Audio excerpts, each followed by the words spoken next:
नमस्कार, गिरीश गुप्ता के चैनल में आपका स्वागत है। तो आज हम जिस कंपनी के बिजनेस मॉडल का अध्ययन करने जा रहे हैं उस कंपनी का नाम है जीना सीखो लाइफ केयर लिमिटेड और ये एक आयुर्वेदिक हॉस्पिटल की चेन है और साथ ही साथ कुछ प्रोडक्ट्स आयुर्वेदिक प्रोडक्ट्स भी बेचती है। लेकिन आप ये देखिए कि इसका बिजनेस मॉडल बहुत ही इंटरेस्टिंग है। आपको ये पता लगेगा कि एक व्यक्ति ने एक छोटे से पैमाने से सोशल मीडिया पर अपनी मार्केटिंग करते हुए इतना विशाल नेटवर्क हॉस्पिटल्स का, आयुर्वेदिक हॉस्पिटल्स का खड़ा कर लिया, जो एक काबिल तारीफ बात है। तो इस बिजनेस मॉडल के अध्ययन का अनुरोध हमें कैसर अली शेख साहब ने भिजवाया है। तो जानते हैं कंपनी के बारे में। तो देखिए, पहली बात तो ये है कि ये जो कंपनी है ये NSE अमर्ज प्लेटफॉर्म यानी NSE SME प्लेटफॉर्म पर लिस्टेड है और 2009 में इस कंपनी के ऑपरेशन स्टार्ट हुए और उन्होंने सबसे पहले आयुर्वेदिक दवाइयाँ बेचनी शुरू की। 2017 में इस जो पूरा ये सेटअप है ये इसको कंपनी का रूप दिया गया। 2022 में NSE SME प्लेटफॉर्म पे इसे लिस्ट किया गया। तो देखिए, इस कंपनी के पीछे जो मेन ताकत है वो उनका नाम है मनीष ग्रोवर, जिन्हें पॉपुलरली आचार्य मनीष जी कहा जाता है। और ये जो हैं ये सोशल मीडिया पर आयुर्वेद से जो हमारी प्राचीन आयुर्वेद का ज्ञान है उसे लोगों के सामने लाते हैं और ये सोशल मीडिया के थ्रू ये बताते हैं कि आखिर एक स्वस्थ जीवन किस प्रकार जिया जाए। तो इन्होंने कुछ नई थेरेपीज़ जो हैं, जैसे गोल्डन थेरेपी करके कोई इन्होंने कुछ ईजाद तो मैं नहीं कहूँगा, मतलब आयुर्वेद के जो हमारे प्राचीन पद्धतियाँ उनका कुछ मिक्स एंड मैच करके एक थेरेपी निकाली जिसको इन्होंने गोल्डन थेरेपी का नाम दिया है।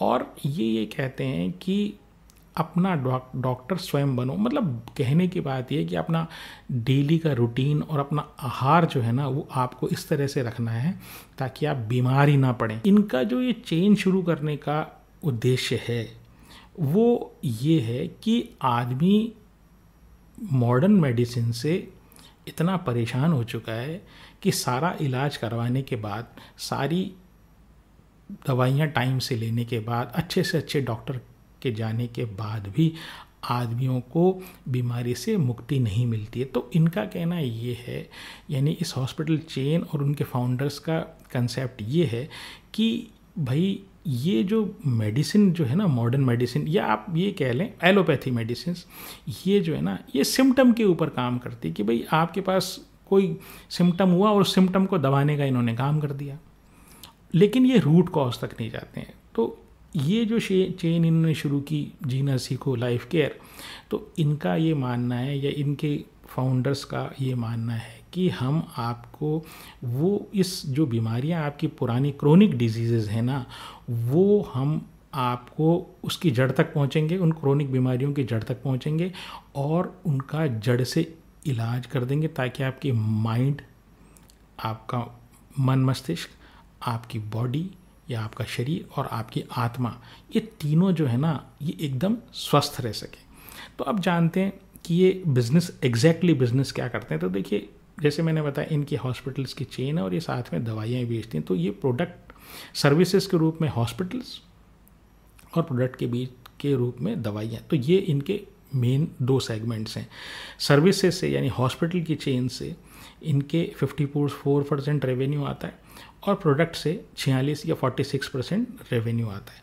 और हॉस्पिटल्स में इनके दो तरीके के हॉस्पिटल हैं। एक बड़े जो है जो काफ़ी सारे IPD या इन पेशेंट जो इंडोर पेशेंट्स को जो भर्ती कर सकते हैं, जहाँ लंबे टाइम तक मरीज़ भर्ती रह सकता है, तो वो जो है उनको हॉस्पिटल्स कहते हैं। और जो छोटे क्लिनिक्स हैं जो दिन में ही खुलते हैं या आधे घंटे, 3 घंटे, 4 घंटे के लिए आदमी वहाँ पर आके अपना जो भी उसको छोटा मोटा इलाज करवाना हो, जैसे पंचकर्म टाइप के इलाज ये करते हैं जिसमें वो शिरोधारा और जो ऑयल से रिलेटेड जो इलाज इनका होता है, आप लोग में से काफ़ी लोग जानते होंगे पंचकर्म के बारे में।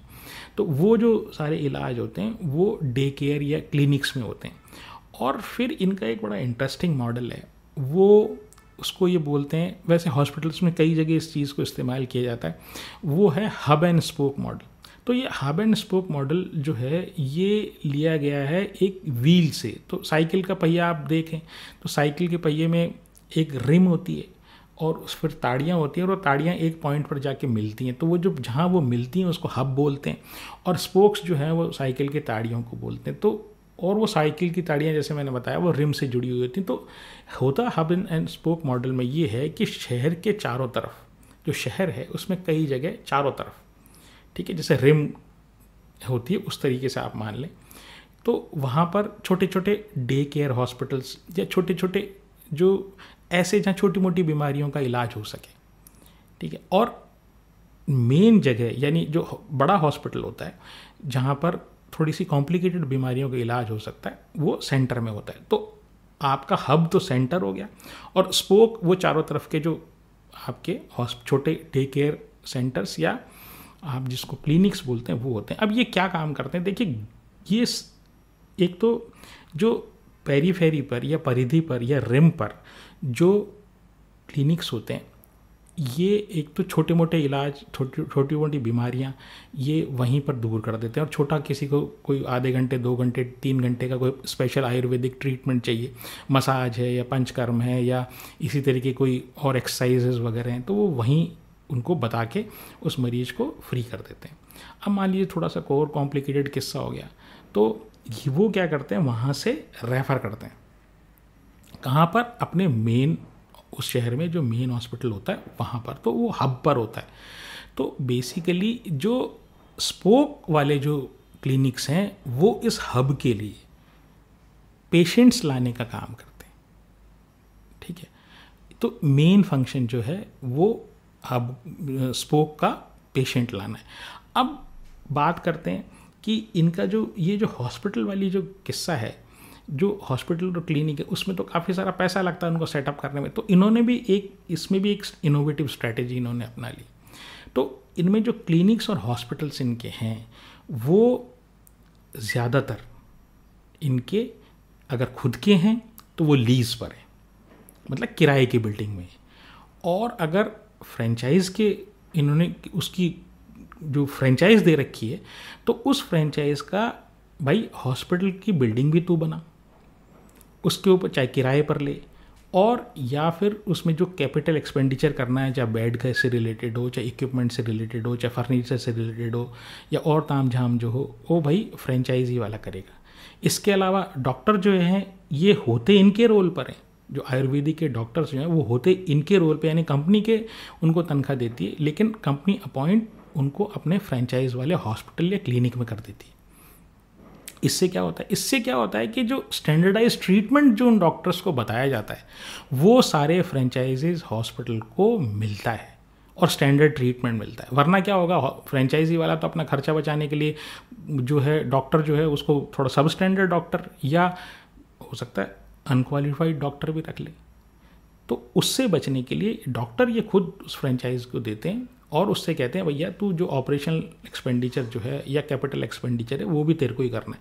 तो बेसिकली इनका हॉस्पिटल हुआ चाहे फ्रेंचाइज का हॉस्पिटल हो, पैसा इनका मिनिमम लगाने का जो मॉडल है तो इसको एसेट लाइट मॉडल बोलते हैं। इन हॉस्पिटल्स में या चाहे फ्रेंचाइजी वाला है चाहे आपका ओन्ड हॉस्पिटल है, इसमें ये दवाइयाँ जो है ना ये खुद देते हैं और इनकी फाइनेंशियल स्टेटमेंट्स के अनुसार दवाइयों में जो मार्जिन है वो लगभग 85% का मार्जिन है। यानी 100 रुपये की दवाई अगर ये दे रहे हैं उसमें 15 रुपये एक्चुअली खर्चा है इनका, 85% इनके पास बचता है। और दवाइयाँ जो हैं इनके पास 330 तरह की दवाइयाँ हैं। अब 330 तरह की दवाइयाँ का मतलब ये नहीं है कि 330 टाइप की दवाइयाँ हैं, मतलब जैसे मान लीजिए एक दवाई है उसके 3 वेरिएंट हैं, ठीक है, एक में 30 गोली का पैकेट है, एक में 10 गोली का पैकेट है, एक मान लिया 60 गोली का पैकेट है, तो उसको दवाई एक ही है लेकिन उसके वेरिएशन 3 है तो उसको 3 आइटम गिनते हैं। तो ऐसे इनके पास 330 जो है ना 330 तरह के प्रोडक्ट हैं। फिर इसके बाद हॉस्पिटल की बात हो गई। प्रोडक्ट का मैंने आपको बताया कि प्रोडक्ट से जो है ये दवाइयाँ बेचते हैं तो दवाइयाँ हॉस्पिटल्स में जाती है। इसके बाद ये ई कॉमर्स प्लेटफॉर्म पर भी हैं, फिर ये टेली कॉलिंग भी करते हैं तो टेली कॉलिंग के थ्रू भी ये बेचते हैं दवाइयाँ और कुछ एडवाइस भी देते हैं टेलीफोन के ऊपर, तो वहाँ पर भी ये दवाइयाँ जो है ना अपनी सजेस्ट करते हैं, जैसे टेलीमेडिसिन होता है उस तरीके की चीज़ है। फिर इनकी कुछ जो दवाइयों के में ये दवाइयों के लिए भी इन्होंने अपनी फ्रेंचाइज दे रखी है, क्लिनिक्स के लिए, हॉस्पिटल्स के लिए भी फ्रेंचाइज है और दवाइयों के लिए भी इन्होंने फ्रेंचाइज दे रखी है। तो वहाँ पर से भी इनका जो है वहाँ उस प्लेटफॉर्म से भी ये दवाइयाँ बेचते हैं। तो जैसे एक बार फिर मैं आपको बता दूं कि जो दवाइयों का जो इनका जो प्रोडक्ट जो है वहाँ से इनका रेवेन्यू 46% आता है, सर्विसेज से या हॉस्पिटल वाली जो चीज़ है वहाँ से 54% आता है। अब फिर उन्होंने एक और स्ट्रेटेजी कि भाई अब बात ये तो हो गई कि आप हॉस्पिटल आपने इस्टेब्लिश कर दिए, अब आप इस ग्राहकों को लाओगे कैसे, मतलब कैसे आपके हॉस्पिटल्स के बारे में या उसकी फैसिलिटी के बारे में लोगों को पता लगेगा। क्योंकि एलोपैथी वाले जो हॉस्पिटल्स होते हैं ना, तो वो तो जनरली हर आदमी जानकारी करके रखता है, क्योंकि वो फर्स्ट लेवल ऑफ इंटरेक्शन होता है। जैसे ही बीमारी होती है तो आदमी जो है ना वो तुरंत हॉस्पिटल में भागता है और लोग बागों में अच्छे से पता होता है कौन सा हॉस्पिटल अच्छा है कौन सा बुरा। लेकिन अब इन तक लोग कैसे पहुँचेंगे, तो इन्होंने क्या कर रखा है, इनके 11 चैनल हैं फेसबुक, इंस्टाग्राम और यूट्यूब पे। तो एक तो वहाँ पर ये अपनी प्रचार करते हैं, डायरेक्टली प्रचार करते हैं, इनडायरेक्टली प्रचार करते हैं, मतलब जो कॉमन एलिमेंट्स हैं उनका इलाज बताते हैं और उसके थ्रू फिर अपना ये प्रचार करते हैं भाई हमारा, अगर आपको कुछ और एडवांस ट्रीटमेंट चाहिए तो आप हमारे हॉस्पिटल में आइए। फिर ये नेशनल और रीजनल टीवी पर ये अपने स्पॉन्सर्ड प्रोग्राम देते हैं और जो इसके अलावा जो जगह जगह टीवी पर जाके जो स्वास्थ्य से रिलेटेड प्रोग्राम्स होते हैं उनमें अपने एक्सपर्ट्स को ये भेजते हैं। इसके अलावा टेली मार्केटिंग करते हैं, टेली कॉलिंग जिसको बोलते हैं, जैसे आपके पास फ़ोन पर बार बार कभी इंश्योरेंस का, कभी बैंकिंग का, कभी लोन का मैसेज आता है। इस तरह से टेली मार्केटिंग के थ्रू भी ये अपना प्रचार करते हैं। और एक और जो बड़ा अच्छा इनका तरीका है वो ये सभी हॉस्पिटल वाले करते हैं, चाहे वो एलोपैथी में हो चाहे वो आयुर्वेदिक में हो। जैसे बाबा रामदेव शिविर लगाते थे, तो वैसे ये हेल्थ कैंप्स भी लगाते हैं और हेल्थ कैंप्स में ये कुछ सर्विसेज फ्री देते हैं और फिर बाकी के लिए ये बेसिकली एक एडवर्टाइजमेंट करने का तरीका है कि भाई अगर आपको और ज़्यादा कुछ एडवांस कुछ ट्रीटमेंट चाहिए तो हमारे हॉस्पिटल में आइए। ग्राहक भी आपको मिल गया और आप कोई हॉस्पिटल भी आपने सेटअप कर दिया। अब वो पैसे का क्या होगा, तो भाई पैसे के लिए ये है कि इंश्योरेंस कंपनी से टाई अप कर रखा है। जैसे आप नॉर्मल एक हेल्थ इंश्योरेंस लेते हैं तो वहाँ पे एक जो कैशलेस टाइप की फैसिलिटी होती है, तो इन्होंने काफ़ी सारी कंपनियों से एम्पैनलमेंट कर रखा है। तो वो आपको कैशलेस फैसिलिटी, मतलब जो भी इनका पेशेंट है उसको कैशलेस फैसिलिटी प्रोवाइड करती हैं। फिर दिल्ली, राजस्थान, हरियाणा, कर्नाटका, यूपी, महाराष्ट्र और पंजाब, वहाँ पर जितने इन स्टेट्स में जितनी भी गवर्नमेंट की स्कीम्स हैं उनमें ये एम्पैनल्ड हैं, यानी कि वहाँ पर जाके आप इलाज करवाओ और सरकार पैसा देगी। फिर जो आर्म्ड फोर्सेस हैं उसमें जो आपके बीएसएफ टाइप की, ये जो अपनी थल सेना, जल सेना, वायुसेना, इसके अलावा जो बीएसएफ टाइप की, सीआरपीएफ टाइप की, जो सीआईएसएफ टाइप की जो अर्धसैनिक बल हैं, तो उनके लिए भी एम्पैनल्ड हैं, तो वहाँ से भी पेशेंट आता है। फिर जो सबसे अच्छी चीज़ है वो ये है कि आजकल कई सारे फिनटेक खुल गए हैं। वो ये कहते हैं कि भाई आपको इलाज में प्रॉब्लम आ रही है क्या, तो आप हमसे इलाज के लिए लोन ले जाओ। तो वो स्पेशलाइज करते हैं बीमारियों के इलाज के लोन के लिए, तो उनसे भी इनका टाई अप है। तो अगर आपको ये चाहिए कि भाई आपके पास पैसा नहीं है और आप इलाज करवाना चाहते हैं तो आप हमारे पास आइए, हम जो है आपको लोन दिलवा देंगे, फिर लोन आप पे करते रहिए।